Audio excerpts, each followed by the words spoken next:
हाँ जी, बिस्मिल्लाहिर्रहमानिर्रहीम। अच्छा, कल की जो है ना, हमने मीटिंग में अपने बेसिक कंसेप्ट्स देखे थे कि प्रोग्रामिंग को कैसे हम जो है ना इम्प्रूव कर सकते हैं, या प्रोफेशनल वे में जो है ना प्रोग्रामिंग कैसे यूज होती है। कुछ हमने चीज़ें देखी थी। होपफुली के वो जो है ना सबको समझ आ गई होंगी दोबारा लेक्चर देख के, या अगर कोई उसमें कोई कंफ्यूजन है ना तो वो क्लियर कर लो, ताकि हम जो है ना इसको बाइंड अप करें। सिर्फ हमारा ये वाला कंसेप्ट एक रह गया है, प्री इंक्रीमेंट और पोस्ट इंक्रीमेंट, इसमें डिफरेंस क्या होता है। ये अक्सर का तो वैसे नहीं पता होता है इसका भी, क्योंकि दोनों ही सेम यूज हो रहे होते हैं। लेकिन हम जो है ना, अल्हम्दुलिल्लाह कि भाई हम बेसिकली और जो है ना कह लो कि बेस से और लॉजिकली जो है ना चीज़ों को देख रहे हैं, ताकि कल को जो है ना हमें प्रोग्रामिंग करते हुए कोई मुश्किल ना पेश हो। और दूसरी बात यह है कि कल को हमारे सामने कोई भी कोड किसी किस्म का लिखा हो तो वो हमें जो है ना इजीली अंडरस्टैंड हो उस कोड को रीड करने के लिए। तो अगर कोई कल के लेक्चर में से यानी कि इस तरह के इफ में या किसी भी और चीज़ में अगर कोई कंफ्यूजन है तो वो पूछ लो, तो उस पर डिस्कस कर लेते हैं, वरना फिर हम आगे जो है ना कंटिन्यू करते हैं इस चीज़ को।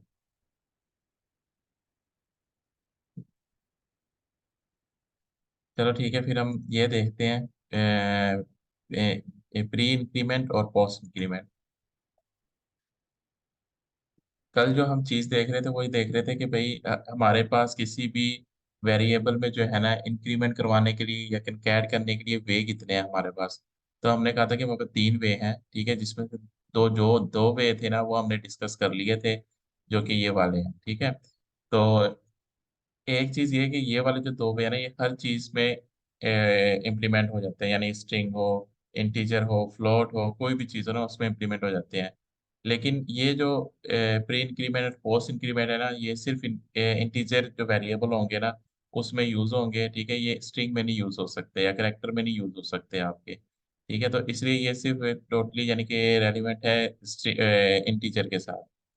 अच्छा, इसको हम कहते हैं प्री इंक्रीमेंट, और इसको हम कहते हैं पोस्ट इंक्रीमेंट। अच्छा, इन दोनों का जो एंड रिजल्ट है ना, यानी कि जो मेन मकसद है इन दोनों का वो सेम ही है, ठीक है। लेकिन ये क्यों फिर यानी कि डिफरेंट वे पे ये क्यों यूज होते हैं, तो इसके लिए मैं थोड़ा सा एक कोड, छोटा सा एक कोड लिखता हूँ, ठीक है, चीज को समझने के लिए।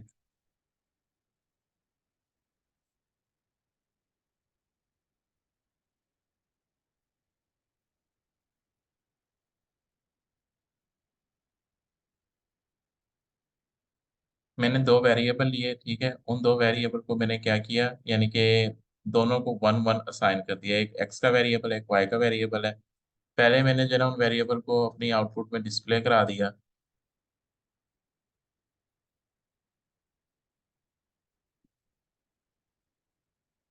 एस इज इक्वल टू, जो भी मेरे पास वैल्यू आ रही है वो एक्स की, वो शो हो जाएगी। और सेम इसी तरह जो वाई, यहाँ पे एक्स करते हैं, जो वाई की वैल्यू है मेरे पास वो शो हो जाएगी। अब मैं यहाँ पे एक काम करता हूँ,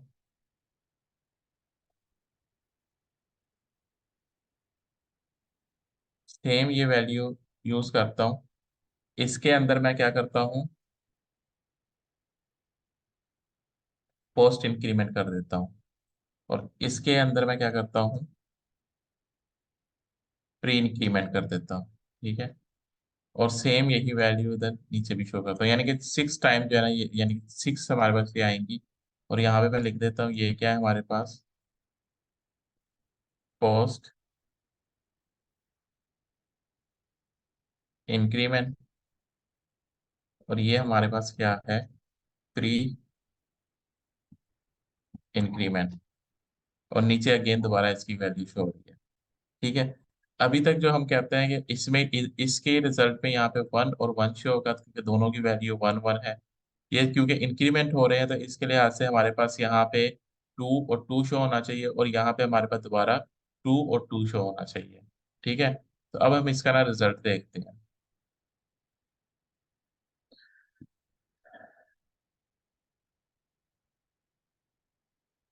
अब ये इसका रिजल्ट देखो कुछ। अच्छा, इसका ना मैं स्क्रीनशॉट ले लेता हूँ, क्योंकि वरना वो स्क्रीन चली जाएगी। इस पे हम डिस्कस कर देते हैं इसको।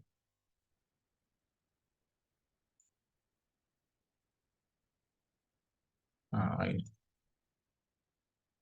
अच्छा, ये हमारे पास ना रिजर्व आउटपुट आ रही है। अब इधर देखो, ये तो वन और वन शो हुआ, ठीक है, यानी कि ये वाला वन और वन शो हुआ, ठीक है। लेकिन ये देखो, पोस्ट इंक्रीमेंट में स्टिल वन शो हुआ और प्री इंक्रीमेंट में टू शो हुआ। ठीक है, अगर देखा जाए तो हमें जो नॉलेज था उसके हिसाब से ये जो लाइन नंबर 21 पे जो हमने लिखा हुआ है प्री इंक्रीमेंट, ये तो सही शो हुआ। लेकिन ये जो पोस्ट इंक्रीमेंट लिखा हुआ था यहाँ पे, ये वन ही शो हुआ है। ठीक है, हालांकि यहाँ पे भी टू शो होना चाहिए था। फिर उसके बाद जब हमने दोबारा ये वाली वैल्यू सेम शो करवाई, तो फिर वो डिजर्व आउटपुट सही शो हुई, टू और टू। सो सिर्फ पोस्ट इंक्रीमेंट का मतलब ही यही है कि, यानी कि पोस्ट इंक्रीमेंट के बाद में जो है ना वो उसकी इंक्रीमेंट करे। पोस्ट इंक्रीमेंट हमारे पास होता है कि पहले वो उसको क्या करे, यूज कर ले, उस एक्स को वो यूज कर ले, और उसके बाद फिर उसके अंदर इंक्रीमेंट कर दे। ठीक है, और जबकि ये क्या कहता है, ये कहता है कि पहले इंक्रीमेंट करे, प्री इंक्रीमेंट, पहले इंक्रीमेंट करे, उसके बाद जो है ना उस वेरिएबल को यूज करे। इसलिए यहाँ पे जो है ना ये टू शो हुआ है, और यहाँ पे वन क्यों शो हुआ है, कि पहले वो एक्स को यूज कर ले, उसके बाद उसके अंदर इंक्रीमेंट करे। ठीक है, और यहाँ पे क्योंकि ये वाला काम, ये देखो हमने एक्स में इंक्रीमेंट तो किया था ना, तो जब हमने उसने कहा कि भाई पहले मैं एक्स को यूज करूंगा, जो एक्स के अंदर वैल्यू वो यूज करूंगा, उसके बाद जो है इसके बाद इंक्रीमेंट करूंगा, तो जब हमने दोबारा एक्स को यूज किया ना, तो उसके उसके अंदर हमें ना इंक्रीमेंटल वैल्यू मिली। तो पोस्ट इंक्रीमेंट का सिर्फ यही डिफरेंस है कि ये जो है ना बाद में उसके अंदर इंक्रीमेंट करता है। तो सम टाइम कभी आप असाइनमेंट कर रहे हो, क्योंकि हम जो है ना ज्यादा ये वाला यूज करते हैं। ठीक है, तो इस कंसेप्ट का से बताने का मतलब यही था कि अगर आप सेम जगह पे उसको यूज भी कर रहे हो और सेम जगह पे कोई उसको इंक्रीमेंट भी कर रहे हो, तो हमें क्या मिलेगा, हमें सिर्फ एक्स की वैल्यू मिलेगी, इंक्रीमेंटल वैल्यू नहीं मिलेगी। ठीक है, तो ये लॉजिकल एरर आते हैं, यानी कि जब हम लिख रहे होते हैं जो भी हमें इन चीजों का नहीं पता, यानी कि एकदम माइंड से स्किप हो जाती है ना, कि भाई जहाँ पे यूज हो रहा है वहीं पे हम जो है ना से इंक्रीमेंट भी कर रहे होते हैं। तो एक्चुअली में वो इंक्रीमेंट नेक्स्ट टाइम पे हो रहा होता है। लेकिन अगर जहाँ पे आप यूज कर रहे हो और वहीं पे आपने इंक्रीमेंट भी करना है, तो उसके लिए हम प्री इंक्रीमेंट यूज करेंगे। ठीक है, अब इसमें ये चीज थी, अगर हम इसको यहाँ पे यूज ना कर रहे होते, सिर्फ इन दो लाइन की जगह,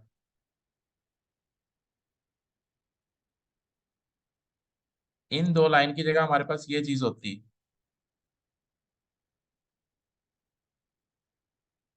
अब इसका मतलब सेम है। ठीक है, क्यों, क्योंकि अब इसके अंदर इंक्रीमेंट कर रहे हैं लेकिन इसे यूज नहीं कर रहे। जब इसे अगर यूज नहीं कर रहे ना, जैसे ही वो कंपाइलर हमारा इस लाइन पे आएगा ना, इस लाइन की मैं बात नहीं कर रहा, जैसे वो इसको रीड करके फारग हो जाएगा ना, वैसे ही वो जो है ना इसके अंदर क्या कर देगा, टू शो कर देगा। यानी कि इसके इसके अंदर इंक्रीमेंट कर देगा, लेकिन करंट जहां पे ये यूज हो रहा है ना वहां पे नहीं शो करेगा। ठीक है, तो इसलिए जो है ना हमें ये चीज माइंड में रखनी चाहिए कि जो पोस्ट इंक्रीमेंट होता है, जहां पे वो यूज हो रहा है वहां पे नहीं वो यूज करेगा, उससे नेक्स्ट वाली में वो उसे यूज करेगा।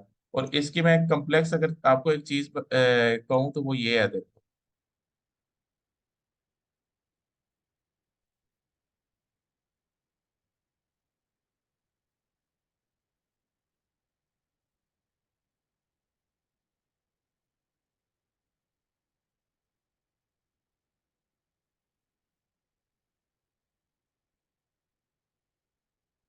X1, X2, X3।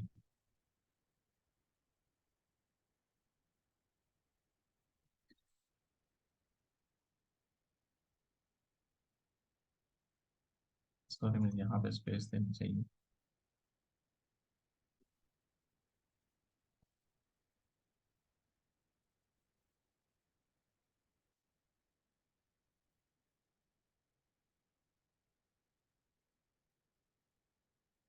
अब ये देखो, इंक्रीमेंट हमने यहाँ पे किया था, ठीक है, लेकिन वो इंक्रीमेंट यहाँ पे नहीं हुआ, यहाँ पे सिर्फ वन ही शो हुआ है। इसको मैं एक और तरह से भी देख के लेके चलता हूँ। अब यहाँ पे मैं इंक्रीमेंट नहीं करता।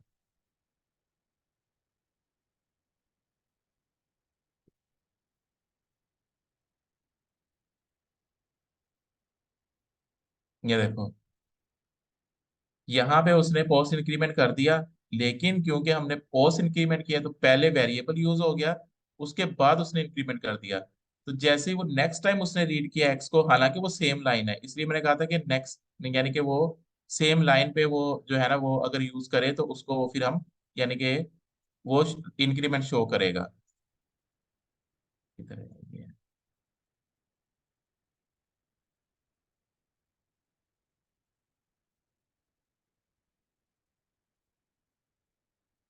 ये ठीक है।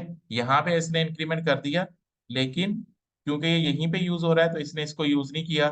अगली अगले उसमें हमने इंक्रीमेंट नहीं किया, लेकिन क्योंकि हमने पोस्ट इंक्रीमेंट किया हुआ था, पोस्ट इंक्रीमेंट का मतलब ही यही था कि जहाँ पे वो यूज हो रहा है उसके बाद उसके अंदर इंक्रीमेंट हो जाए। तो देखो उसके बाद उसके अंदर यहाँ पे इंक्रीमेंट हो गया। ठीक है, तो यहाँ पे 2 शो हो गया और x1 की वैल्यू हमारे पास स्टिल 1 ही शो हुई। और यही केस अगर मैं xy के साथ करूँ,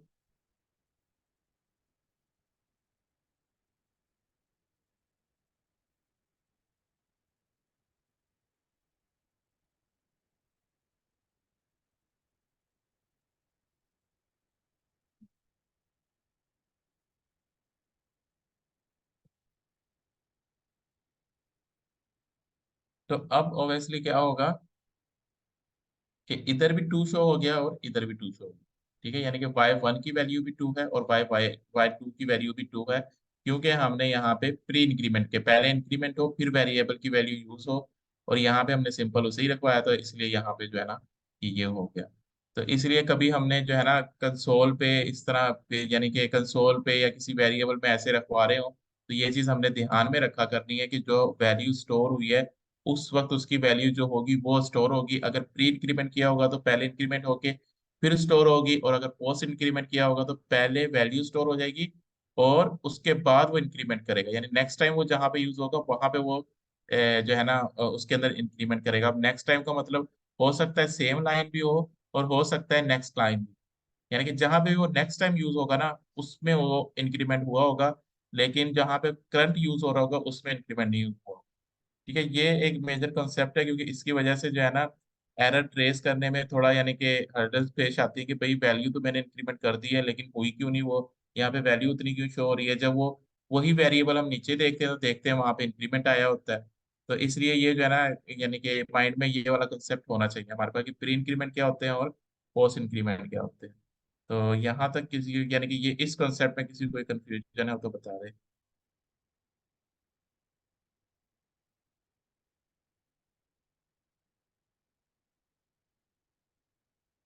चलो ठीक है फिर, इसको भी मैं आप लोगों को तो शेयर कर देता हूँ।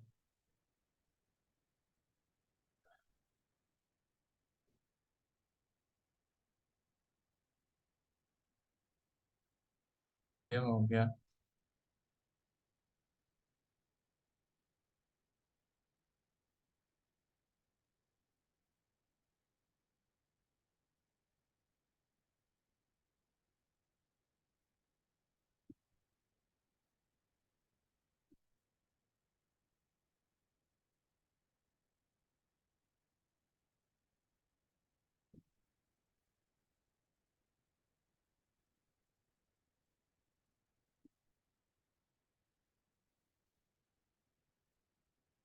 असल में मैं सिर्फ एक चीज ढूंढना, एक डायग्राम ढूंढना चाह रहा हूँ, सर देना बात अच्छी क्लियर हो जाएगी।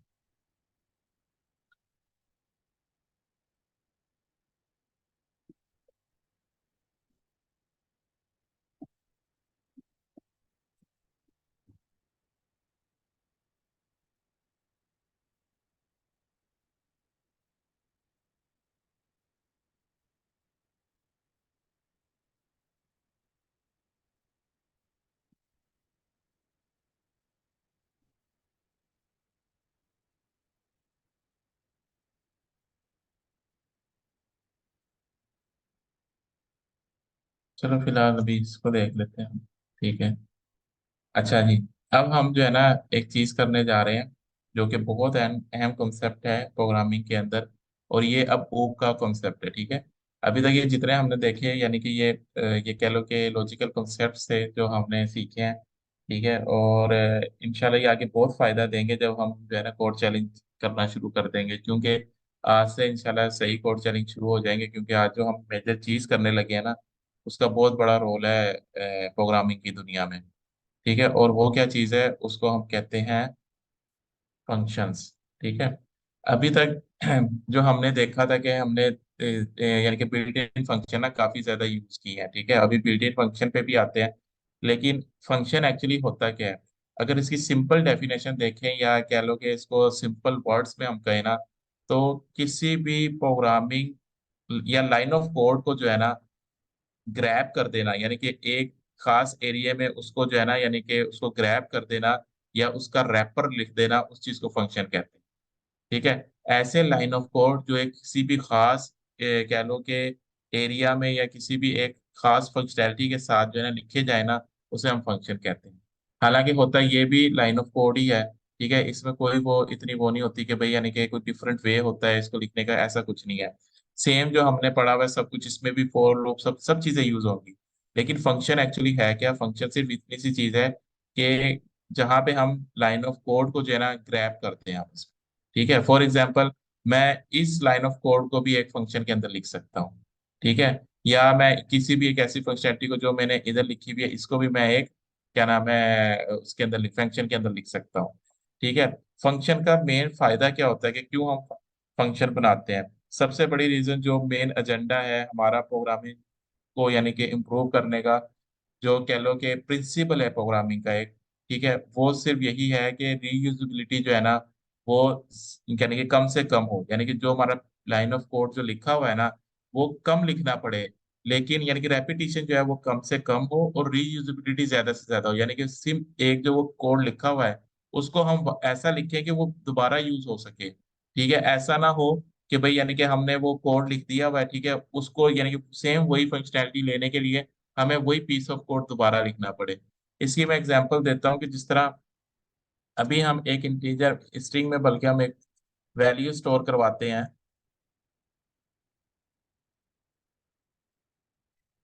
वो हम सबको पता है कि वो हम कंसोल डॉट रीड लाइन करके करवाते हैं। ठीक है, फॉर एग्जाम्पल अगर माइक्रोसॉफ्ट ने यह फंक्शन ना दिया होता, ठीक है, और ऐसी फंक्शनैलिटी भी नहीं दी होती जिसकी मदद से हम फंक्शन लिख सकें, तो इसका मतलब ये था कि जो इस फंक्शन के अंदर कोड लिखा हुआ है ना, वो सारा कोड हमें हर उस जगह पे पेस्ट करना पड़ना था जहां जहां पे हमें स्ट्रिंग की वैल्यू यूजर से लेनी थी।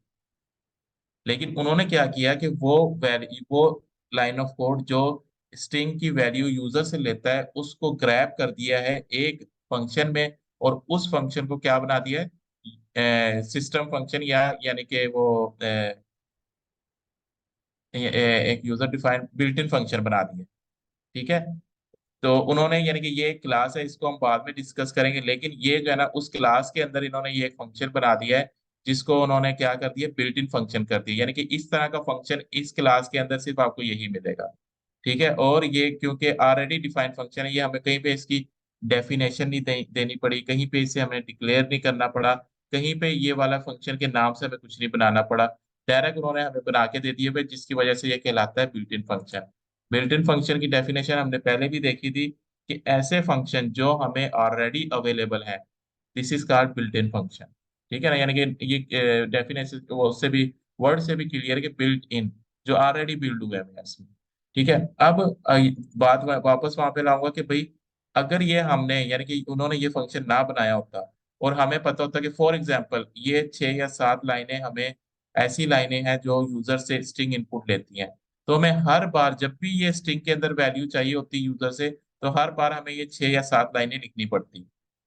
ठीक है, तो फिर इसलिए जो है ना यानी ये फंक्शन बनाए जाते हैं कि जो लाइन ऑफ कोड है ना उसको ग्रैब कर दिया जाए, ठीक है, एक जगह पे जो है ना उसे लिख दिया जाए, और उसकी जो है ना रीयूजेबिलिटी को इंक्रीज किया जाए कि जहां पे भी वो यूज होना है, बजाय इसके कि हम वो 6 या 7 लाइनें दोबारा लिखें या वो वाली चीज दोबारा लिखें, तो हम उसको जो है एक फंक्शन में लिख देते हैं। अब फंक्शन को समझने के, फंक्शन की डेफिनेशन समझ आ गई कि क्यों लिखते हैं। ठीक है, अब फंक्शन को समझने के लिए जो है ना ये डायग्राम हम देखते हैं। अच्छा, इस डायग्राम में ना एक चीज मिस है। ठीक है, वो यानी कि public static, sorry, public private internal, इस तरह की चीज एक लिखी भी आती है साथ, वो अभी हम देख लेते हैं अपने पास। लेकिन जो है ना क्या नाम है, उसको हम डिटेल में बाद में देखेंगे, अभी सिर्फ हम जो है ना पब्लिक फंक्शन को ही यूज करेंगे। ठीक है, यानी कि यूजर डिफाइंड फंक्शन बनाएंगे, लेकिन वो अभी पब्लिक बनाएंगे। ठीक है, तो एक मिनट मैं यहाँ पे एक और चीज लिख के देता हूँ, शायद उससे हमें मिल जाए।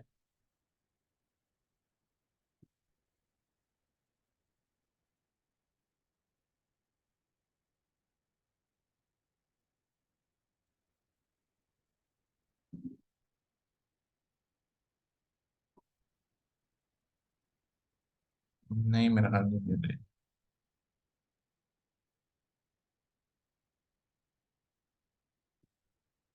चलो हम अपने इधर नोट पैड पे फिर लिख लेते हैं।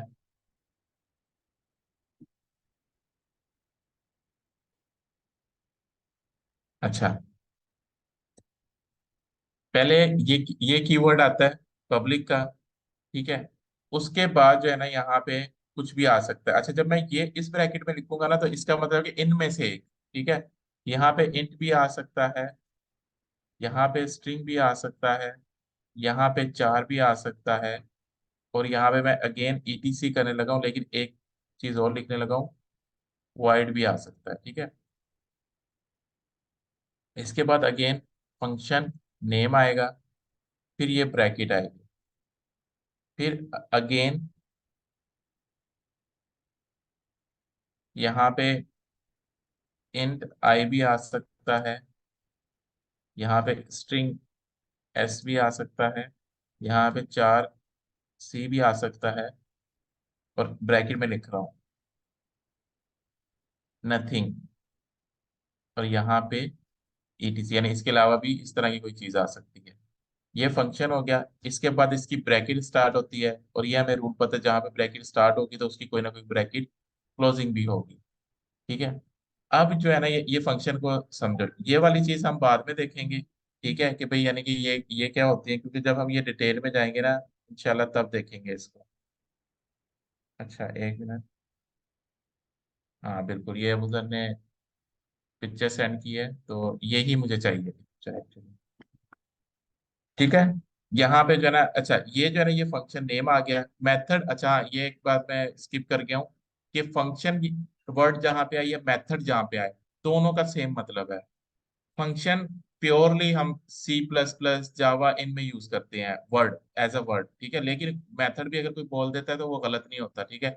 लेकिन जावा में टोटली से मेथड यूज करते हैं इस वर्ड को, यानी कि कोई कहता है ना कि फंक्शन बनाना है, तो वहां पे वो कहेगा मेथड बनाना है।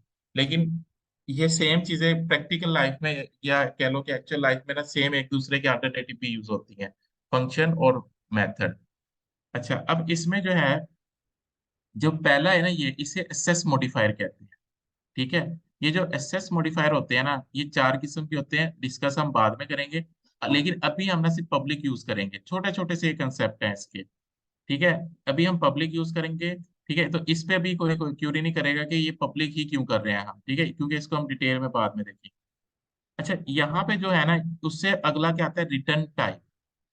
रिटर्न टाइप हमें ये कहता है कि, यानी कि जब कंपाइलर ये वाली बॉडी रीड कर ले, यानी कि यहाँ पे जब पहुंचे, तो जब इधर से कोई वैल्यू रिटर्न होगी इसे, इधर से जो भी वैल्यू रिटर्न होगी ना, उसकी टाइप क्या होगी, उसकी ये होगी, ये इंटीजर होगी उसकी टाइप, ठीक है। अगर यहाँ पे स्ट्रिंग होता, तो इसकी डेफिनेशन ये थी कि यहाँ से लेके यहाँ तक जब ये ब्रैकेट खत्म होगी, यानी कि यूज होगी, तो यहाँ पे ये जो टाइप लिखी हुई है ना, तो वो वाली टाइप की वैल्यू यहाँ से रिटर्न होगी। अब वो स्ट्रिंग हो सकती है, अगर चार होगी तो यहाँ से अंदर से कैरेक्टर रिटर्न होगा, और अगर वो क्या नाम है उसका फ्लोट होगी, तो अंदर से फ्लोट रिटर्न होगा, ठीक है। तो इसके बाद आता है फंक्शन नेम या मेथड नेम, इसने लिखा हुआ है। फंक्शन नेम अगेन, ये जिस तरह वेरिएबल या नेम हम हमारे ऊपर डिपेंड करता है कि हम क्या वेरिएबल ने लें उसको, तो सेम जो है ना वही चीज फंक्शन, ये सेम वही फंक्शनैलिटी जो है ना फंक्शन नेम की। यानी कि फॉर एग्जांपल मैं फंक्शन बना रहा हूँ जिसके अंदर दो वैल्यू सम हो रही हैं, तो उसको मैं सम का नाम दे दूंगा। अब ये जो इसने फंक्शन बनाया हुआ है, दो वैल्यू का मैक्स निकाल रहा है ये, ठीक है, तो इसने इसका नाम मैक्स दिया हुआ है। इसी तरह जो भी यानी कि फंक्शन की जो फंक्शनैलिटी होगी ना, वो मैं इसके अंदर डिस्क्राइब कर सकता हूँ। इसका जो है ना प्रोफेशनल वे कह लो, या जो कि एक्सपीरियंस से आपको ये चीज आएगी, वो ये कि जब भी हम फंक्शन बनाते हैं ना, एटलीस्ट फंक्शन हमारा ऐसा होना चाहिए कि उसके अंदर जो फंक्शनैलिटी इंप्लीमेंट हो रही भी है ना, वो हमें क्लियर हो जाए, यानी फंक्शन नेम से ही क्लियर हो जाए, ठीक है। और इसका सबसे बड़ा फायदा जब होता है कि जब कोई दूसरा, यानी कोई एरर आ जाए, कोई बग आ जाए हमारे प्रोग्राम में। अब जो यानी कि लाइन ऑफ कोड होते हैं ना, अभी कल, यानी कि कल या परसों की बात है, शबाज, क्योंकि शबाज एक प्रोजेक्ट पे काम कर रहा है, तो वो बड़ी हैरानगी से ये बात बता रहा था कि कहता है भाई सिर्फ इस क्लास की, यानी कि ये जो एक क्लास बनी होती है हमारे पास, ये हम एक क्लास में काम कर रहे हैं, ठीक है। वो देखा जाए तो ये इस इसमें काम कर, डॉट सी एस का मतलब क्लास है, ठीक है। हम इसके अंदर काम कर रहे हैं, कौन सी क्लास के अंदर काम कर रहे हैं, प्रोग्राम के अंदर। उसने एक क्लास देखी जिसके अंदर लाइन ऑफ कोड 23,000 का था। ठीक है, यानी कि 23,000 का लाइन ऑफ कोड था। अब हमारे जब यानी कि अब देखो, अब वो नया है, ठीक है, अब वो जो है ना ऐसी यानी कि प्रोग्रामिंग को समझने की कोशिश कर रहा है या देख रहा है जो किसी ऐसे बंदे ने किया जिसे वो नहीं जानता। और ऐसा जो है ना यानी कि होता है, कई बार होता है इवन कि आप स्टैक ओवरफ्लो से कोई भी अगर कह लो कि अपना सोल्यूशन लेते हो, आप उस बंदे को नहीं जानते उसने क्या प्रोग्रामिंग की हुई है। तो लेकिन ये जो है ना प्रोफेशनल लाइफ में इस नाम को बड़ा कंसीडर किया जाता है, इस नाम को ऐसा रखा जाता है कि जिससे पता चल जाए कि इसके अंदर क्या काम हो रहा है। अब इसने जो है ना यानी कि मैक्स इसका नाम रख दिया है। इसके अलावा अगर चाहता तो इसका नाम ये भी रख सकता था कि मैक्सिमम ऑफ 2 नंबर, ठीक है ना, तो और क्लियर हो जाता कि मैक्सिमम 2 नंबर का। ठीक है ना। लेकिन इनसे भी आगे क्लियर हो सकता है, क्लियर हो देखने वाले को, लेकिन अगर नाम हमारा बिल्कुल क्लियर हो ना तो देखने वाले को पता चल जाता है हाँ इसके अंदर ये काम हो रहा होगा। इसका फायदा क्या होता है? इसका फायदा ये होता है कि अब जिस तरह शबाज अभी देख रहे हैं कि 23,000 का एलओसी है वो, ठीक है, सीएस जो है उसकी 23,000 की है। तो जब वो एक लाइन देखता है कि इसमें ये वाला फंक्शन कॉल हुआ हुआ है, ठीक है, अगर उसका नाम यानी कि प्रॉपर होगा तो उसे पता है कि भाई मुझे ये वाली फंक्शनैलिटी इन डेप्थ देखनी है कि नहीं देखनी, तो उस हिसाब से उस फंक्शन के अंदर जाके वो उसकी उसका कोड देखेगा। फॉर एग्जाम्पल वो फंक्शन ऐसा लिखा हुआ है कि टेक इनपुट इन इंटीजर। उसे पता है यार मुझे इस चीज से कंसर्न ही नहीं है कि वो इनपुट किस तरह से ले रहा है या उसने क्या उसकी लॉजिक लिखी हुई है। मुझे कंसर्न इस चीज से कि इनपुट आनी चाहिए, तो मैं इस फंक्शन के अंदर नहीं जाऊंगा। ठीक है। इसके बाद एक यानी कि फंक्शन लिखा हुआ है जिसमें लिखा हुआ है कि कैलकुलेट एम्प्लॉय सैलरी। ठीक है, अब उसे इस चीज से कंसर्न है कि अगर उसने सैलरी से रिलेटेड कोई बिजनेस चेंज करना है तो अब उसे नाम से पता लग जाएगा यार अगर मैंने कुछ चेंज करना है ना, मैं इस फंक्शन के अंदर जाके चेंज करूंगा क्योंकि यहाँ पे जो है ना एम्प्लॉय की सैलरी की कैलकुलेशन हो रही है। तो ये नाम जो है ना बड़ा मैटर करता है कि यानी कि ये इस नाम से जो है ना ये कह लो कि एक इस चीज का भी पता लगता है कि ये जो कोड है ना कितने प्रोफेशनल बंदे ने लिखा हुआ है। अच्छा, इसके बाद जो है ना ये दो पैरामीटर, यानी खैर इसने दो लिए हुए हैं, लेकिन इसके बाद जब ये ब्रैकेट स्टार्ट होती है ना, ये जब ब्रैकेट क्लोज होती है, इसको हम कहते हैं पैरामीटर लिस्ट। ठीक है। यहाँ पे ऑप्शनल होता है कि एक भी पैरामीटर ना लो, और यहाँ पे एक होता है कि 10,000 भी ले लो, 1 लाख भी ले लो, कोई कंसर्न नहीं है ऐसे। ठीक है, यानी अगर लोगे तो उसे बताना है कि जो मेरा यानी कि बताना है कि पैरामीटर की टाइप क्या होगी, अगेन डाटा टाइप ही आएगी।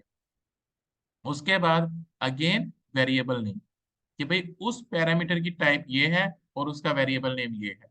इसी तरह इस यानी कि जो उसने सेकंड पैरामीटर लिया है उसकी टाइप इंटीजर है और वेरिएबल नेम वाई है। ठीक है। तो इसी तरह करके यानी कि जब अगर मैंने इस वैल्यू को यूज करना है तो अब मैं नीचे इस एक्स के नाम से यूज करूंगा, ये सेम वेरिएबल नेम की तरह है, लेकिन ये पैरामीटर लिस्ट कहलाती है क्योंकि हम ये फंक्शन के अंदर इसको रीड कर रहे होते हैं। ठीक है। तो इस तरह करके जो है ना ये पैरामीटर लिस्ट मल्टीपल हो सकती है। हाँ, एम्प्टी भी हो सकती है ये। ठीक है। इसके बाद जो है ना ये फंक्शन बॉडी होती है ये वाली। ठीक है, फंक्शन बॉडी या मेथड बॉडी, यानी कि जहां से जहां तक ये खत्म हो रही होगी ये हमारी फंक्शन बॉडी होगी। इसके अंदर आप जो मर्जी करो, ठीक है, लेकिन इसके अंदर सिर्फ एक रूल याद रखना है कि ये जो वैल्यू है, ये जो आपने रिटर्न टाइप दी है ना, ये इसके अंदर से लाजमी रिटर्न होनी चाहिए, अदरवाइज ये आपको एरर दे देगा। इसके अलावा आप इसके अंदर अपने लिहाज से, अपने बिजनेस के लिहाज से जो मर्जी कोड करो, ये आपको जो है ना कुछ नहीं कहेगा। ठीक है। अगर आप जो जो भी यानी कि हमने बाउंड्रीज अभी तक देखी है अपने, अभी तक हमने लिमिटेशन देखी है प्रोग्रामिंग की, वो आप यूज करते हुए जो मर्जी प्रोग्राम करो ये आपको कुछ नहीं कहेगा, एरर नहीं देगा। लेकिन अगर आपने डेटा टाइप ऐसी डिफाइन की है, ठीक है, और वो आप नीचे से रिटर्न नहीं कर रहे, तो इसका मतलब है फिर ये एरर देगा। ठीक है। इसकी एग्जांपल यहाँ पे हम ये भी ले लेते हैं कि फॉर एग्जांपल इसने ये इफ लिखा होता है कि इफ रिटर्न एक्स, ठीक है, और एक्स एल्स के अंदर इसने रिटर्न वाई ना किया होता, तो इसका मतलब क्या था कि ये आपको एरर देता। क्यों एरर देता? क्योंकि कंपाइलर को पता था कि अगर मैं ये ट्रू हो गया जब तो ठीक है मैं इंटीजर रिटर्न कर दूंगा, लेकिन अगर मैं ये ट्रू नहीं होता तो फिर मैं क्या रिटर्न करूं? क्योंकि अगर हमने यहाँ पे डिफाइन कर दिया कि ये इंटीजर ही रिटर्न करेगा तो it must be return integer. ठीक है। और वो ये कंपाइलर खुद देखता है कि हर हर पॉसिबिलिटी में मुझे इंटीजर रिटर्न होना चाहिए, हर पॉसिबिलिटी में। हर पॉसिबिलिटी मीन कि अगर इफ लगाई है उसके अंदर से आपने इंटीजर रिटर्न करना है, तो इफ ना चले तो उस केस में क्या हो, वो भी इंटीजर रिटर्न करना है। अगर नहीं करोगे तो कंपाइल टाइम एरर आ जाए। ठीक है। और कंपाइलर आपको इवन के आपका कोड भी कंपाइल नहीं करने देगा। इसमें एक बात रिमेनिंग रह गई है वो ये कि अगर हमने फंक्शन से कुछ रिटर्न करवाना ही नहीं है, यानी कि हमने ऐसा फंक्शन बनाना है जिसमें से रिटर्न कुछ नहीं हो रहा, हमारा सिर्फ बिजनेस लिखना है वहां पे हमने, तो उसके लिए यहाँ पे हमने क्या यूज करना है, वाइड, VOID, जो हमने ये इधर लिखा है ये वाला। ठीक है, अगर हम इसे वाइड कर देंगे तो इसके अंदर से हमारा कुछ भी रिटर्न नहीं होगा, और अगर हम दोबारा अपने इस पे आए तो ये देख रहे हो ये क्या हुआ है, ये वाइड है, इसलिए हमें यहाँ से देखो कुछ भी हम रिटर्न नहीं कर रहे हैं इस फंक्शन से, सिर्फ अपना बिजनेस इधर इंप्लीमेंट कर रहे हैं, इसमें से रिटर्न कुछ भी नहीं कर रहे हैं, तो ये क्या कर रहा है, हमें ये अलाउ कर। ठीक है, बाकी ये स्टैटिक को अभी इग्नोर कर दो, ये बहुत बड़ा कंसेप्ट है, इसको हम लेटर ऑन देखेंगे, ये 2-3 लेक्चर में हमारा इंशाल्लाह कवर होगा। लेकिन ये मैं भूल गया हूँ यहाँ पे बताना, ये ऑप्शनल होता है, जो चीज़ ऑप्शनल है वो मैं ऐसे लिख रहा हूँ, स्टैटिक। ठीक है, तो अगेन, अब अगर इसे देखा जाए, ये हमारा सेस मॉडिफायर आ गया, ये स्टैटिक ऑप्शनल है, ये अभी हम नहीं देख रहे इसे जरा भी। उसके बाद हमारी फंक्शन की रिटर्न टाइप आएगी, उसके बाद हमारा फंक्शन का नेम आएगा, उसके बाद हमारे ये पैरामीटर लिस्ट आएगी, जो भी हमने पैरामीटर लेने होंगे। अगेन ये भी ऑप्शनल है, अगर हमें रिक्वायर्ड है तो हम लेंगे, अगर नहीं रिक्वायर्ड तो हम नहीं देंगे। ठीक है, अब इसको हम प्रैक्टिकली जो है ना इम्प्लीमेंट करते हैं। ठीक है, उसके लिए मैं नया मीटिंग सेशन आप लोग को भेजता हूँ, तो वो जो है ना हम उसको देखते हैं फिर।